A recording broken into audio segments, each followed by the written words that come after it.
আজ সকাল সকাল ঘুম থেকে উঠে আমায় যেতে হবে মাঠে, কারণ বাবার ধানের বীজের শর্ট পড়ে গেছে। তাই আমি সাইকেলের পিছনে বীজের বস্তা নিয়ে দিতে যাচ্ছি। এই যে আমাদের মা অমিত মায়ের মন্দির, সামনে দিয়ে এসে মাকে প্রণাম করে চলে আসি।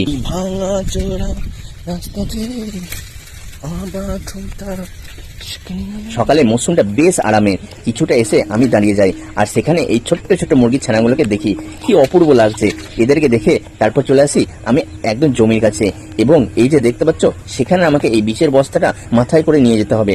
তার জন্য মাথায় প্রথমে গামছা ও তার উপরে বস্তা নিয়ে নিই, এবং নিজে নিজে এই ভারী বীজের বস্তাটা মাথায় তুলে রওনা দিই ওই জমির উদ্দেশ্যে। আমি আস্তে আস্তে দেখো কতটা বীজ পোঁতা হয়ে গেছে, এবং এখনো অনেকটা বাকি। তারপর চলে আসছি পুকুর পরে, এবং সেখানে দেখি এই গাছটি, এর নাম হলো জামালকোটা, আবার কেউ কেউ কচা গাছও বলে থাকে। এই গাছে ডাল দিয়ে দাঁত মাজলে দাঁত খুব শক্ত ও মজবুত হয়। তাই আমিও দাঁত মাজতে মাজতে এই মিনি ব্লগটি এখানেই শেষ করছি। কেমন লাগলো আজকের এই ভিডিওটি অবশ্যই কমেন্ট করো, আর আমার চ্যানেলটিকে সাবস্ক্রাইব করে দিও, আর ফেসবুক থেকে দেখলে অবশ্যই ফলো করে দিও। ধন্যবাদ।